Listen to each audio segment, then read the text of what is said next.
के साथ अगला हमारा टॉपिक है सेल इन्वेल्व। आज के लेक्चर में सेल इन्वेल्व जो है बैक्टीरिया के ऊपर कितनी तरह की इन्वेल्व होती है ये हम सीखने जा रहे हैं। तो एक दो इन्वेल्व जो है वो पिछले लेक्चर के अंदर भी मैंने आपको बताई थी। सेल वॉल हो गया, सेल मेम्ब्रेन हो गई, उसके अलावा कैप्सूल होता है, सलाइन कैप्सूल। तो यहाँ मैंने इन्वेल्व डिफाइन करके लिखी हुई है। सेल वॉल कह रहा है productively complex of layer external to protoplasm. अब प्रोटोप्लाज्म साइटोप्लाज्म जो है ये लेट्स सपोज साइटोप्लाज्म है, इसके बाहर जितनी मेम्ब्रेन होगी वो जो होगी इसकी इन्वेल्व कहलाएगी। इसमें सेल वॉल आ जाती है, सेल मेम्ब्रेन आ जाती है, कैप्सूल आ जाता है, सलाइन कैप्सूल आ जाता है। उसमें लिखा हुआ है इंक्लूड्स कैप्सूल, सबसे पहले नंबर पे कैप्सूल, उसके अलावा सलाइन कैप्सूल और फिर सेल वॉल। अच्छा, हमारी बुक में यहाँ तीन चीजें लिखी हुई है, लेकिन अगर हम और बुक स्टडी करें तो जो सेल मेम्ब्रेन है वो भी इन्वेल्व का हिस्सा ही है, लेकिन हम चलेंगे अपनी बुक के अकॉर्डिंग, ठीक है। तो यहाँ की बुक में इसमें कैप्सूल, सलाइन कैप्सूल और सेल वॉल लिखी हुई है। तो ये शॉर्ट क्वेश्चन के तौर पे ये फर्क आ जाता है कि differentiate between capsule and saline capsule, इन दोनों में क्या फर्क है। तो मैंने यहाँ कैटेगराइज किया है, 3 पॉइंट बनाए हैं दोनों के, गौर से सुनिएगा। कैप्सूल, अगर मैं यहाँ आपको डायग्राम के थ्रू दिखाऊं तो सबसे अंदर वाली साइड पे ये सेल मेम्ब्रेन, बाहर इसके सेल वॉल और फिर इसके बाहर कैप्सूल और कैप्सूल से बाहर फिर सलाइन कैप्सूल। सबसे अंदर सेल मेम्ब्रेन, फिर सेल वॉल, फिर उसके अलावा कैप्सूल और फिर सलाइन कैप्सूल। अच्छा जी, फर्क क्या है इन दोनों में? तो कैप्सूल के बारे में लिखना है कि it is tightly bound to the cell, ये सेल के साथ बहुत टाइटली बॉन्ड होता है। लेट्स सपोज अगर ये हमारे पास सेल है, इसके ऊपर जो कैप्सूल होगा वो बहुत टाइटली बॉन्ड होगा, बहुत ही मजबूती से जुड़ा होगा। जिस तरह के आजकल ट्रेंड है कि यानी हमारी जो जनरेशन है बहुत ही टाइट जीन्स पहनती है, तो वो हमारी टांगों के साथ बहुत टाइटली अटैच होता है। तो ये भी सेम वही केस है। तो कह रहा है कि अगर हम इधर सलाइन कैप्सूल की बात करें, some material are covered with loosely soluble sheet. तो ये लूजली सॉल्युबल इट्स मीन कि ये आपके पास बैक्टीरिया है और इसके ऊपर जो है ये बिल्कुल लूजली, ये सलाइन कैप्सूल। ये आपको यहाँ फर्क नजर आएगा, ये लूजली अटैच है और ये टाइटली बॉन्ड है। कैप्सूल के बारे में कह रहा है कि it is tightly bound to the cell, ये सेल को टाइटली बॉन्ड करता है। कंपोज्ड ऑफ, किससे मिलकर बनाता है? Repeating units of polysaccharide. किस चीज के यूनिट होते हैं? पॉलीसेकेराइड्स के रिपीटिंग यूनिट्स ऑफ पॉलीसेकेराइड। अच्छा जी, जिस तरह एक पॉलीसेकेराइड, दूसरा पॉलीसेकेराइड, तीसरा पॉलीसेकेराइड, चौथा पॉलीसेकेराइड। तो जो मॉलिक्यूल रिपीट होकर बार बार आ रहा हो वो रिपीटिंग यूनिट्स ऑफ पॉलीसेकेराइड। इसके अलावा प्रोटीन भी हो सकती है या बोथ। कह रहा है कि यहाँ पॉलीसेकेराइड से बना सकता है कैप्सूल या प्रोटीन से या दोनों से। तो आगे उसने बताया है कि थिक गमी नेचर, थिक थोड़ी मोटी, गमी चिपकने वाली, गिव स्टिकी करैक्टर, उसको एक स्टिकी चिपकने वाली खसूसियात देती है। To colony of encapsulated bacteria, कह रहा है कि ऐसे बैक्टीरिया जिनके ऊपर कैप्सूल होता है वो उनको कॉलोनी फॉर्मेशन वाली जो है वो कैरेक्टरिस्टिक्स देती है। जिस तरह लेट्स सपोज ये एक बैक्टीरिया, ये दूसरा बैक्टीरिया, ये तीसरा बैक्टीरिया, ये भी बैक्टीरिया, ये भी बैक्टीरिया, तो ये आपस में जुड़ के, अब ये एक बैक्टीरिया है, इसमें भी जुड़ना है, इसके ऊपर अगर कैप्सूल है तो इस कैप्सूल की गमी और स्टिकी नेचर होगी, जब जाके जुड़ गए यहाँ इजीली जाकर एडजस्ट हो जाएगा कॉलोनी के साथ। तो ये 3 पॉइंट कैप्सूल के बारे में। उसके अलावा हमारे पास है saline capsule. Some bacteria are covered with loosely soluble sheet, ठीक है, ये मैंने आपको बता दिया कि जो सलाइन कैप्सूल होता है वो थोड़ा लूजली होता है। इसकी कंपोजिशन की बात करें तो कह रहा है कि कंटेन मैक्रोमोलेक्यूल्स, आपकी बुक में लिखा हुआ है मैक्रोमोलेक्यूल्स, लेकिन मैक्रोमोलेक्यूल होता कौन सा है? म्यूकोपॉलीसेकेराइड्स, म्यूकोपॉलीसेकेराइड्स होता है। उसके अलावा कह रहा है कि protect greater pathogenicity, it's mean के ये जब भी हमारी बॉडी में जलता है तो ये डायरेक्ट, ये जो कैप्सूल सलाइन कैप्सूल होता है, ये वाला सलाइन कैप्सूल, ये फौरन जाके, ये सॉल्युबल है ना, यहाँ उसने कह दिया कि ये सॉल्युबल है, जब भी हमारी बॉडी में जाएगा तो ब्लड में जो प्लाज्मा है उसके अंदर ये डिसॉल्व हो जाएगा, कि जब भी पानी मिलेगा इसमें फौरन डिसॉल्व हो जाएगा। तो जब ये पानी में डिसॉल्व हो जाएगा, हमारे ब्लड के प्लाज्मा के अंदर डिसॉल्व हो जाएगा, तो वहां ये इंटॉक्सिफिकेशन जो है क्रिएट करेगा, टॉक्सिसिटी बढ़ाएगा। इसलिए कह रहा है कि प्रोटेक्ट ग्रेटर पैथोजेनिसिटी, तो ये पैथोजेनिसिटी को कम करने की सलाहियत रखता है। और उसके अलावा प्रिवेंट बैक्टीरिया फ्रॉम फाइगोसाइटोसिस, और उसके अलावा जो बैक्टीरिया है कह रहा है कि उनको फाइगोसाइटोसिस से भी बचाता है। इट्स मीन कि अगर ये बैक्टीरिया जिसके ऊपर जितनी ज्यादा लेयर्स होंगी, जितनी ज्यादा प्रोटेक्शन होगी, वो बैक्टीरिया जो है लाइक हमारे टी लिम्फोसाइट्स जो है वो हमारी इम्यूनिटी का हिस्सा है। अब जब भी बैक्टीरिया है टी लिम्फोसाइट्स को खाने आएंगे तो अल्टीमेटली ये क्या करती है, ऊपर शील्ड बैरियर के तौर पर काम करती है। तो जितनी ज्यादा प्रोटेक्शन होगी उतनी ज्यादा कह रहा है कि टी लिम्फोसाइट को खा नहीं सकेंगे। एक तो कह रहा है कि इनको खाना इतना आसान नहीं है, हमारी बॉडी की इम्यूनिटी को इतना अच्छी तरह खत्म नहीं कर सकती, और दूसरे नंबर पे कह रहा है कि ये पैथोजेनिसिटी काज करने की सलाहियत इनमें बहुत ज्यादा है। तो ये फर्क आपने अपने ध्यान रखना है। अच्छा जी, इधर हम आते हैं सेल वॉल के ऊपर, जो हमारा आज का मेन टॉपिक है। सेल वॉल बहुत ही इंपॉर्टेंट है। अगर इस चैप्टर के मोस्ट इंपॉर्टेंट क्वेश्चन की मैं लिस्ट बनाऊं तो ये at the top of list आता है। इसमें इसका हर पॉइंट बहुत इंपॉर्टेंट है, तो इसको बहुत अच्छे से सुनना है आपने।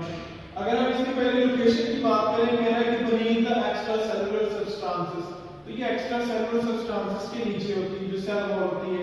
इसके बाहर जो है वो कैप्सूल होता है, सेलाइन होता है, फ्लैजेला होता है, बहुत सारी चीजें होती हैं। External to cytoplasmic membrane, cytoplasmic membrane कौन सी है हमारे पास, सेल मेम्ब्रेन। तो सेल मेम्ब्रेन से ये एक्सटर्नल बाहर की तरफ पाया जाता है। It is a rigid structure, ये रिजिड स्ट्रक्चर है। फंक्शन की बात करें, determine the shape of the bacteria, तो बैक्टीरिया की प्रॉपर शेप को डिटरमाइन करता है। It protect from osmotic lysis, तो ये भी एक फायदा है, ऑस्मोटिक लाइसिस से बचाता है कि जब सेल में पानी बहुत ज्यादा चला जाता है तो ये थोड़ा रिजिड होता है, हार्ड होता है, इतनी जल्दी सेल को फटने नहीं देता। जस्ट लाइक एज कि आप ट्यूब के अंदर हवा फिल करके करते जाओ, एक लिमिट आएगी वो फट जाएगी। अगर ये आप उस ट्यूब को टायर के अंदर रख के हवा भरो तो वो सबमर्ज थोड़ी कैपेसिटी उसकी बढ़ जाती है। अच्छा जी, इसके बाद gram staining technique most important, इसको बहुत अच्छे से समझना आपने, बहुत इंपॉर्टेंट है। ये ग्राम स्टेनिंग टेक्निक क्या है? क्रिस्टल ग्राम डेवलप, ये वो बंदा है जिसने इस टेक्निक को डेवलप किया था। Develop this technique according to bacteria can be divided into two groups. इसने बैक्टीरिया को दो ग्रुपों में डिस्ट्रीब्यूट कर दिया था। यहाँ तो वो ग्राम पॉजिटिव हो सकते हैं या ग्राम नेगेटिव हो सकते हैं। ग्राम पॉजिटिव बैक्टीरिया कौन से? ये ऐसे बैक्टीरिया हैं कह रहा है कि स्टेन पर्पल, किसके साथ इनको स्टेन किया जाता है? हमारे पास एक डाई होती है जिसको हम प्राइमरी डाई कहते हैं, वो हमारे पास पर्पल होती है, रेटेन प्राइमरी डाई। रेटेन का मतलब होता है कि एक चीज को अपने काबू में रखना, एक चीज को अपने पास रखना, रेटेन रखना, उसको जाया ना होने देना। Primary dye due to formation of CV1 complex. ये CV1 कॉम्प्लेक्स क्या चीज है इसको भी समझते हैं। ग्राम पॉजिटिव ऐसे बैक्टीरिया होते हैं जिनको अगर स्टेन कलर दिया जाए तो उनका कलर हमारे पास पर्पल कलर आएगा। ग्राम पॉजिटिव बैक्टीरिया का कलर कैसा आता है? पर्पल। अच्छा, जिसके बाद है ग्राम नेगेटिव बैक्टीरिया, तो इनको भी स्टेन किया जाता है। तो स्टेनिंग के थ्रू ये कौन सा कलर रखते हैं? Pink colour, retain secondary dye. तो ये पिंक कलर कौन सी डाई है? Secondary dye. डाई हम कहते हैं उस चीज को जो कलरफुल हो, जो कलर देती हो। तो इसमें लॉजिक क्या है, ये कहानी क्या है सारी, इधर आ जाए आप, यहां मैं समझाता हूं।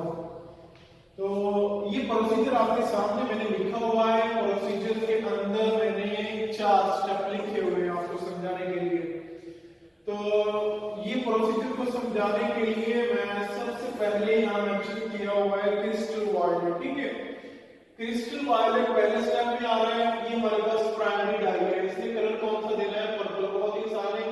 सबसे पहले लेट्स सपोज मैं बैक्टीरिया की एक स्लाइड तैयार करूंगा। स्लाइड ली, उसके ऊपर मैंने बैक्टीरिया को रखा, बैक्टीरिया को रखा। अब मैं बैक्टीरिया को यहां से उठा के इसके अंदर डाल दूंगा। अब यहां मैंने डाई कौन सी यूज की है, क्रिस्टल वायलेट प्राइमरी डाई है, जो कलर कौन सा देती है, पर्पल कलर देगी। मैं इसके अंदर डिप कर दिया, 1-2 मिनट के बाद यहां से निकालूंगा, यहां ले आऊंगा मैं उसी स्लाइड को। तो ये मेरे पास आयोडीन सॉल्यूशन है। तो आयोडीन सॉल्यूशन जो है यहां से 1-2 मिनट के बाद मैं फिर इसको निकालूंगा। मैं यहां मेरे पास आगे डी क्लोजर है, डी कलर भी, डी क्लोजर की यानी एक्स्ट्रा जो कलर्स हैं उनको डी रिमूवल खत्म कर देना। 1-2 मिनट यहां रखने के बाद मैं यहां चौथे नंबर पे आ जाऊंगा। यहां मेरे पास फिर एक डाई होती है, फिर एक कलर होता है, इसको मैं सैफरानीन का नाम देता हूं। तो ये सेकेंडरी डाई है। सेकेंडरी डाई कौन सा कलर देगी, पिंक कलर देगी। तो 2-3 मिनट स्लाइड इसके अंदर रखने के बाद मैं यहां से स्लाइड निकालूंगा, उसको वॉश करूंगा। वॉश करने के बाद माइक्रोस्कोप पे रखूंगा, माइक्रोस्कोप पे रख के ऑब्जर्व करूंगा। ऑब्जर्व करने से मुझे पता चलेगा bacteria should be gram positive और ग्राम नेगेटिव। तो यहाँ तो बैक्टीरिया ग्राम पॉजिटिव होंगे या ग्राम नेगेटिव होंगे। ऐसे बैक्टीरिया जो क्रिस्टल वायलेट प्राइमरी कलर को अपने पास रखें वो ग्राम पॉजिटिव कहलाते हैं, और ऐसे बैक्टीरिया जो सेकेंडरी डाई का कलर अपने पास रखें, पिंक कलर अपने पास रखें, वो ग्राम नेगेटिव बैक्टीरिया कहलाते हैं। अच्छा, इसमें लॉजिक क्या है, यहाँ डायग्राम पे आएगा, मैं यहाँ समझाता हूँ आपको। ये ग्राम पॉजिटिव बैक्टीरिया की डायग्राम बनाई मैंने, ये ग्राम नेगेटिव बैक्टीरिया की डायग्राम बनाई है मैंने। अच्छा जी, मैं कंपोजिशन की, इसको पढ़ने से पहले मैं यहाँ आएगा कंपोजिशन की बात करूँगा कि कंपोजिशन ग्राम पॉजिटिव किस चीज से बना है, ग्राम नेगेटिव किस चीज से बना है। तो जो ग्राम पॉजिटिव है ये पेप्टाइडोग्लाइकेन से मिलकर बना है, किस चीज से, पेप्टाइडोग्लाइकेन से। तो ये आपको नजर आ रहा है, ये इसकी सेल वॉल है,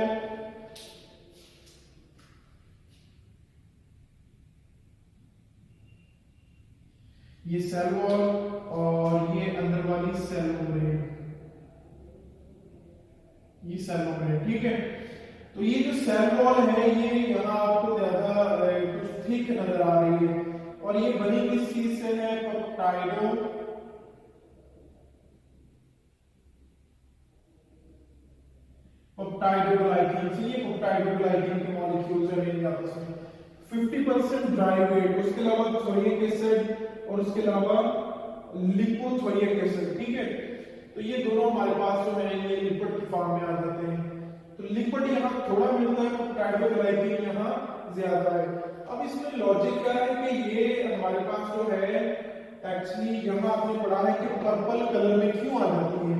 पर्पल कलर इसलिए आ जाता है जब भी हम क्रिस्टल वायलेट जो है इसके अंदर डिप करते हैं, इसको क्रिस्टल वायलेट के अंदर डिप करते हैं। अब ये जो पेप्टाइडोग्लाइकेन है सेल वॉल के अंदर, पेप्टाइडोग्लाइकेन, ये पेप्टाइडोग्लाइकेन जो है जब भी ये crystal violet, C for crystal, V for violet, crystal violet का इंटरेक्ट किया जाता है यहाँ पे, तो क्रिस्टल वायलेट की एफिलिएशन पेप्टाइडोग्लाइकेन के साथ बहुत ही स्ट्रॉन्ग है।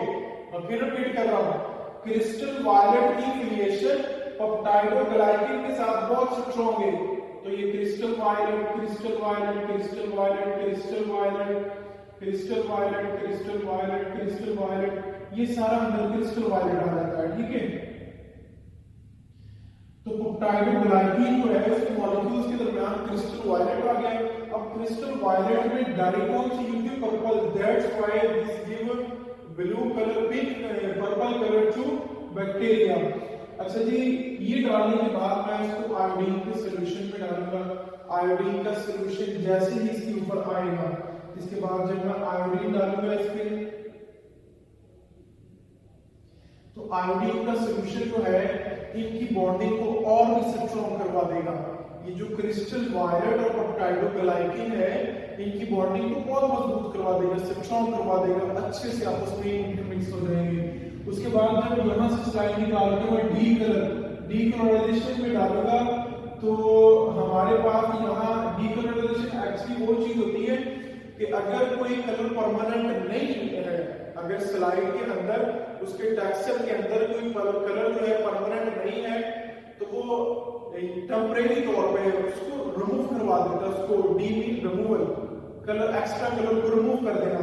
लेकिन यहाँ क्योंकि बॉन्डिंग बहुत अच्छे से हो गई है, तो डीकलराइजेशन एक्चुअली टेस्टिंग है, तो डीकलराइजेशन यहाँ एक बहुत ही इंपॉर्टेंट काम करता है। वो क्या करता है कि इसकी सरफेस को और भी कॉम्पैक्ट बना देता है। यूं अगर थोड़ी सी स्पेस रह भी गई हो, उस स्पेस को यूं फिल करवा देता है। कोऑर्डिनेशन बॉन्डिंग क्रिस्टल वायलेट की और आयोडीन की बहुत अच्छे से हो जाती है।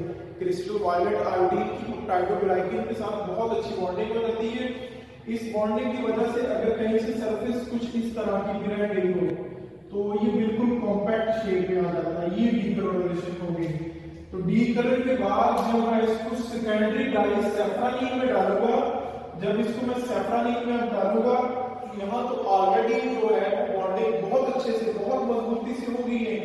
अब सैफ्रानीन जब यहाँ पे आएगी, तो सैफ्रानीन को तो जगह नहीं मिलेगी, तो सारी जगह क्रिस्टल वायलेट ऑक्यूपाई कर चुकी है, तो लिहाजा सैफ्रानीन को यहाँ पे जगह नहीं मिलेगी। सैफ्रानीन की यहाँ पे कोई बॉन्डिंग नहीं हो सकती, तो सैफ्रानीन बाहर ही रह जाएगी। तो जब मैं यहाँ से निकाल के इसको वॉश करूंगा, सैफ्रानीन रिमूव, उसके बाद जब मैं माइक्रोस्कोप पे रख के ऑब्जर्व करूंगा, तो मेरे पास ये पर्पल कलर अपीयर होगा। तो मैं कहूंगा कि ये मेरे पास ग्राम पॉजिटिव बैक्टीरिया है। ठीक हो गया, ये लॉजिक तो समझ में आ गया आपको। अब इस लाइन को जरा पढ़ें।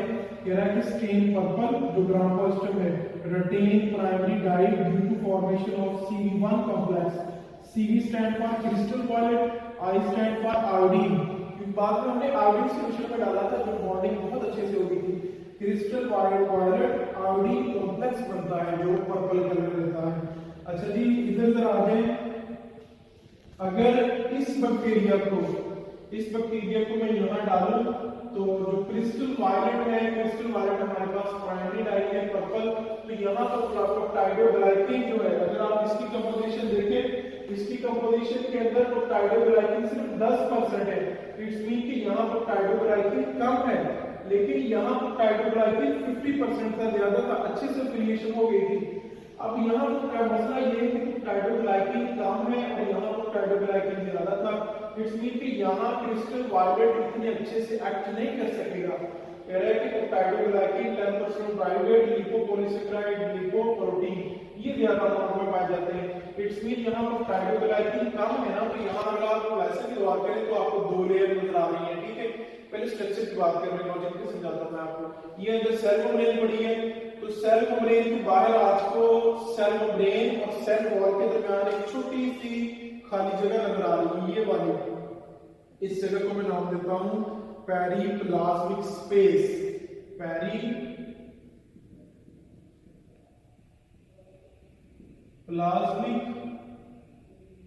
स्पेस। तो यहाँ पेरिप्लाज्मिक स्पेस नहीं है, सिर्फ यहाँ पेरिप्लाज्मिक स्पेस मौजूद है। तो ये वाली सेल वॉल हो गई ब्लू कलर के साथ, ये सेल वॉल, और इसके साथ ऊपर जो है एक और मेम्ब्रेन है जो मैंने आपको ग्रीन कलर के साथ दिखा रही है। एक्चुअली ये ग्रीन और ये जो ब्लू है, ये दोनों मिलकर सेल वॉल का हिस्सा बना रहे हैं। ये दोनों मिलकर सेल वॉल का हिस्सा बना रहे हैं, क्योंकि ये जो ब्लू कलर है this is indication for peptidoglycan, while green color is indication for lipopolysaccharide and lipoprotein. तो यहाँ दो तरह के मॉलिक्यूल्स होते हैं। अब ब्लैक के अंदर जो है, ब्लैक में ये एक एक्स्ट्रा, इसको आउटर मेम्ब्रेन कहते हैं। आउटर मेम्ब्रेन में स्लाइम कैप्सूल भी हो सकता है, कैप्सूल भी हो सकता है। अच्छा जी, अब बात करते हैं कि ये किस तरह पिंक कलर में आती है। मैंने कहा कि जब भी इसको क्रिस्टल वायलेट इंटरेक्ट में आएगा, तो जैसे ही क्रिस्टल वायलेट आएगा, यहाँ पे क्रिस्टल वायलेट जो है पेप्टाइडोग्लाइकेन तो कम है, उसकी एफिलिएशन नहीं होगी। उसके अलावा यहाँ एक आउटर मेम्ब्रेन भी है, तो जब भी हम यहाँ क्रिस्टल वायलेट डालेंगे तो इसकी एफिलिएशन नहीं होगी क्रिस्टल वायलेट की, वो अच्छे से वो नीचे लेयर्स में जा ही नहीं पाएगा। उसके बाद जब मैं आयोडीन सॉल्यूशन में डालूंगा, आयोडीन सॉल्यूशन से क्योंकि कलर तो आया ही नहीं था, आयोडीन सॉल्यूशन भी एक्ट नहीं करेगा, फिर डी कलर में ये कलर रिमूव हो जाएगा। फिर यहाँ मैं स्कैंडिडाइज सैफ्रानीन यूज करूंगा। तो सैफ्रानीन का कैरेक्टर है कि सैफ्रानीन जो है इसके साथ बहुत अच्छे से बॉन्ड बना सकती है, क्योंकि यहाँ पेप्टाइडोग्लाइकेन कम है और यहाँ लिपिड का प्रोपोर्शन ज्यादा है। तो जो सैफ्रानीन सेकेंडरी डाई है, इसकी एफिलिएशन हो जाती है इसके साथ सैफ्रानीन की। तो सैफरनी अगर यहाँ पे आ गया इसमें ये कौन सा कलर दे देगा, पिंक कलर। तो सैफरनी यहाँ बहुत अच्छे से जो है वो टाइटली उसकी बॉन्डिंग बहुत अच्छे से हो जाती है। तो 2-3 मिनट के बाद अगर मैं इसको वॉश करूँ, माइक्रोस्कोप पे रखूँ, ऑब्जर्व करूँ, तो ये बैक्टीरिया मेरे पास ग्राम नेगेटिव कहलाएगा, क्योंकि ये सेकेंडरी डाई है।